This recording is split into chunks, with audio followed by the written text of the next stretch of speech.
Hi, everybody. Welcome to Whiskey and the Writings. My name is Joe. I am your host as we talk about the Bible while we sip some whiskey. So whatever you have, pour a drink. I have my Uncle Nearest here, 1856. I have my cube of ice. And so go ahead and pour your drink. Let's take a sip and get into our discussion today. Cheers.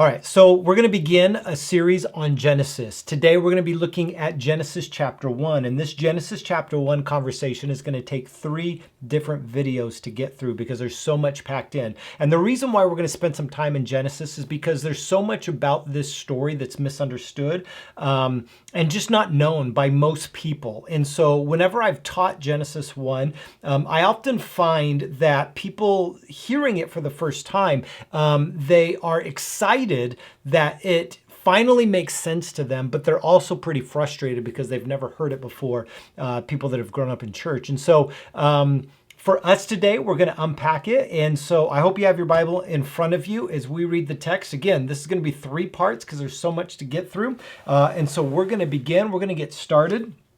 Genesis chapter 1. And just so you know, as we read through this, I'm going to stop a lot and I'm going to give background.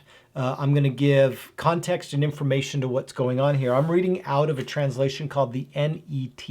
It is the New English Translation. It's one of my favorite translations. I like it because of all the footnotes that scholars put in there to help people as they read that are trying to understand it. So it's one of my favorites. So you might have an NIV, you might have an ESV, you might have an NLT. Doesn't really matter. It's all going to be somewhat the same. There are some variations. We can get into that later. But as we read along, we're going to stop a lot. We're going to talk about it. So just a heads up on that. So let's start Genesis chapter 1, verse 1. This is what the author tells us. In the beginning, God created the heavens and the earth. Stop right there. Okay, so when you hear that statement, what do you picture? Do you picture the globe, the astronauts, looking back on Earth and seeing the Earth and seeing kind of space? Or do you see like the place you think you're going to go when you die, like a heaven, and then the place that you live now called the earth? What is it that you picture? And that's an important question to ask ourselves, because how you answer that question will actually uncover a bias that you might have when reading this. And so when we read this text through a modern lens, we often impose on it our modern understandings. But we have to remember this is an ancient text written to an ancient people that didn't have the modern scientific ways of thinking that we have today. And so one of the things that we must do when we read an ancient text is we have to respect what the author's trying to actually do, what he's trying to communicate to the audience he's trying to communicate to. And so right out of the gate, when we see in the beginning, God created the heavens and the earth, the thing that we need to know is that this is like a entry title to a story that's about to unfold. The statement is simply this. At some point, whatever that beginning is, at the beginning of something, the beginning of all things, God made what's up here and down here. The heavens isn't the space that we go when we think of like where we're going to be with God forever. I hate to say that word heaven. We might do a video on that soon. Why heavens might not be the right word to use anymore. All that to say, the space where we go to be with God forever, call it heaven, whatever you want. That's not what it's being talked about. To this ancient audience, that would not have been terms that they would have understood. What they knew to be the heavens was the sky, the stuff up there, the stuff where they saw lights glowing at night and a big thing glowing during the day that when it's daytime, it's hot, and nighttime, it's cooler. It's this space that's above them. And the Earth isn't a globe like we think of from the astronaut's perspective. A globe is the Earth that is underneath their feet. the earth and the sky. So when it says in the beginning, God created the heavens and the earth, the best way to understand this is that at some point, way back when, think of like Star Wars, a long time ago in a galaxy far, far away. This might be something like a long time ago, God made everything. And so this is really important because when we talk to people or when you engage Christians that say they're a young earth, meaning that they believe that God created the earth in 7 literal 24-hour period days, the thing that we're not debating here in those conversations is whether or not God made everything. Okay, so in the beginning, the author's trying to say everything that you see, God made. That's not up for debate. That's not something you need to worry about. The question that was on the minds of an ancient person was, why are we here? The conversation about material origins versus functional origins is an important distinction. And what I mean by that is to say, most people think that this Genesis 1 is trying to tell us how the material origins of the world were created. How were rocks made? How were trees made? How were mountains made?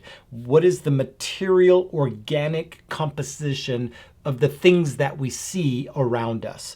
And I'm moving slowly with this because I think this is a really, really important distinction when reading Genesis 1. If you're trying to read Genesis 1 to understand the material origins of this earth, you will not find answers. This is not a scientific book in the ways that we understand science. This is not trying to describe or prescribe how the material things, the organic matter, the building blocks of how things are made, the DNA, the all the carbon elements involved. That's not what this is doing. Okay, so I'm going to ask us for a minute, and maybe you're going, well, hold on, Joe. This is the first time I've ever heard this. My pastor's been telling me this for years. Okay, I'm just asking you to stay with me for a minute, okay? Because it's going to get good. For a minute here, I just want you to set aside, right? Take a sip. Set aside that idea that this story is trying to tell something about the material origins. And on board for a second, and I'm not saying at the end of this video you have to let that thing go. I'm just, for this moment, set it aside and consider for a minute that the author's more concerned with telling us about why things are here. Okay? So with that in the back of your mind, it says this in verse 2. So verse 1, God did it all. Whatever the all is, doesn't matter, okay? We've got more important things to talk about. Why is it all here? Okay. A better question to ask, in my opinion. Verse 2. Now the earth was without shape and empty, okay? And darkness was over the surface of the watery deep, okay? So these are some very specific adjectives. And those of you that aren't familiar with Hebrew, which I don't expect that you are, the language that's used here to explain the state of things as they existed after God had made everything was a turn of phrase called tovu vavohu. Tovu vavohu is a very specific word, a set of words that describe a state of existence that is like something like a non-ordered wasteland, okay? Something that's lacking purpose or function. It's something that exists, but it's in an unruly state. It doesn't serve any reason for being there, okay? This is the state of things as the story enters into. The author's trying to get us to understand at the very beginning, God created everything. Fine. Then the state of everything is in a place of unkept, chaotic nature. And I use that word chaotic for a reason, because did you notice that there's water involved here? That over the surface there was this watery like abyss, okay? This deep watery. In the Hebrew scriptures, when water is used, it's often described to compare it to like chaos. So imagine for a second you're an ancient person and you, for the first time, venture off into the sea. And when the sea starts, the wind starts blowing, the waves start picking up. Where I live, we have a reservoir called Lucky Peak. And I remember specifically out boating, wakeboarding with some friends, and it was just he and I. We were out with this boat. We were wakeboarding, and remember we saw some storm clouds roll in, and we thought, oh, we better head back to the dock. Looks like a storm's coming in. And as we were trying to get back into dock, we were kind of taking our time, but then everything just hit really quick, and all of a sudden, all this wind and rain, I mean, it just overtook us. We were hunkered behind the window trying to get back. Just the whitecaps were just intense. I mean, I almost thought we weren't going to make it back. Now, imagine you are an ancient person experiencing this for the first time. You would conclude that the water, that space out there, is chaos. It's unruly. You never know what's going to happen, and it can take you at any moment. Okay? So the Hebrews would use the term for chaos and disorder. They would describe that as water. Here's a little insider knowledge here. In Revelation 21, when we are told about the new heavens and new earth coming down out of heaven to be with us and God to be with us, it gives us all of this description of what's going to happen. And it says there'll be no more crying, there'll be no more death, there will be no more sea. Now, John, the revelator there, isn't trying to tell us that when we are with God forever, that there won't be any water anywhere. The term there, you follow me, is there'll be no sea, means there's not going to be any disorder anymore, okay? Because that's what it represents. All right, so back to this. So this is the state of everything. So it's in a tovu vavohu. It's an uncared for, chaotic, disruptive, non-ordered existence. All right, so then it goes on to say, but the Spirit of God was moving over the surface of the water. Well, that's a beautiful picture, if you ask me. If you were to picture a unruly, unkept, chaotic existence, and the question was, where is God when things are out of control? Genesis 1 begins to answer that. God is right there. God, in this instance, is right in the middle of it. He's not off in some distant, far-off place. He's right in the heart, in the thick of the chaos, of the tovu vavohu. He is there. And for us that are reading this, and maybe even for an ancient person that would have been hearing this for the first time, and they're hearing this language of a God who created everything and everything is in chaos, and they go, yeah, look around me. I have this king who's ruling over me and he's taking all my stuff. The crops didn't come in this year. My kids died, in childbearing. And so it seems chaotic. Where is this God? That's a good question. God is, in this story, God is right in the middle of the chaos. That's a beautiful picture. Guys, we're only 2 verses in. Now, as the ancient person would be onboarding this story, we need to put ourselves in their shoes. And we're going to do that a lot in this 3-part series. We're going to put ourselves in their shoes. So imagine for a second you are an ancient person and you have been raised at this point to believe that there are gods, there are deities that are existing that have made everything and are the reason for everything. So if I need a good crop, I got to sacrifice to the gods. If I need a healthy family, I got to sacrifice to the gods. I've got to make the gods happy if I'm going to get something from them that I want. Okay, this is the way that the world worked. And so the ancient Hebrews, when they started telling this story, they are entering into a conversation that has already existed since the beginning. Okay, this story of creation is not the first creation story in antiquity. The Babylonians, the Assyrians, the Persians, all of them had creation stories. The famous Enuma Elish, which talks about the god Marduk, who conquered and through war and death created everything. There were stories that were told about the gods and what they were doing in this world. And then along comes the Hebrews. And imagine sitting fireside and a Hebrew comes and sits down next to you. And you know about the stories of Marduk and how you need to make sure he's happy and you need to offer grains and sacrifice to please the gods because you never know what's going to happen next. And the Hebrew man or woman says, have you heard our story about the God we serve? And that person says, tell me more. And they begin, let me tell you a story. In the beginning, God made everything.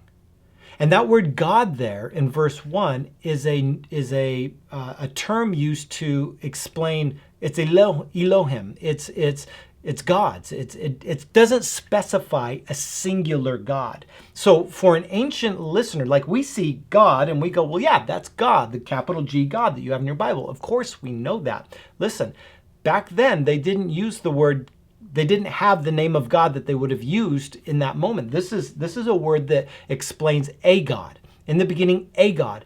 And so the listener along the fireside, the person that's listening to the story would have went, okay, yeah, a God created everything. We know that, right? Which God are you talking about?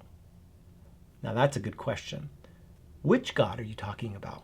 There's lots of gods that have created everything and we're trying to please them. We're trying to make sure that they're happy. What God are you talking about? This is an important distinction. So then the author goes on, the person sitting next to the fire, the Hebrew man or woman says, okay, now God created everything. The Elohim created everything. And this everything was in a chaotic state. There's unordered and uncivilized, chaotic nature of the way things are. And that the listener probably would have went, yeah, no, I can resonate with that. I get that. And it says, and then the spirit of that God was right in the middle of it, which takes a turn in the story that would have been new. Normally, you have to send the offerings up to the God because the God is away from you. He is far off from you. The beginning of this story is about a God who's actually in the middle of the mix.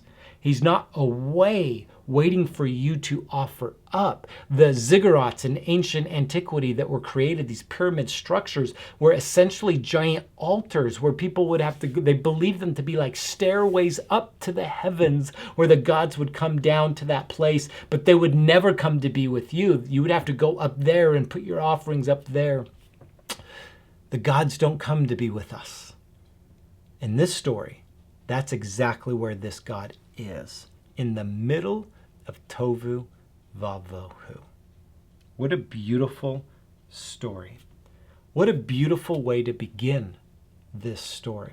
So a few questions and observations that we have here as we look back in this opening 2 verses. Guys, we're 2 verses in, right? We haven't even got to the creating and craziness, right? We are 2 verses in, and here are the things that we know, okay? God made everything. This God that's outlined here made everything. Okay.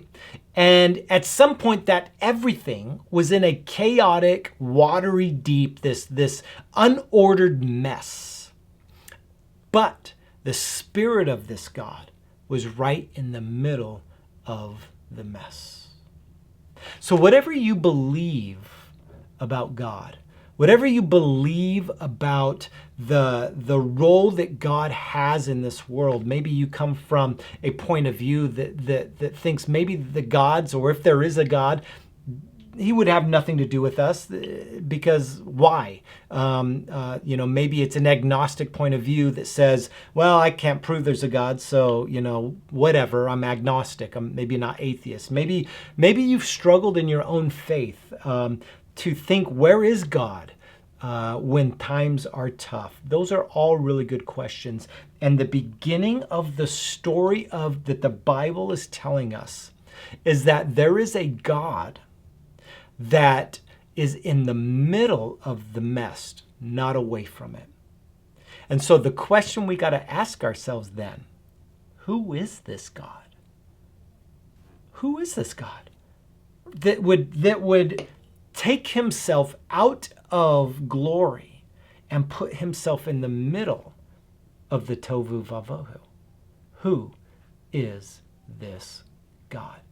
And what is he up to? What is he doing? Why is he here? What does he want from us?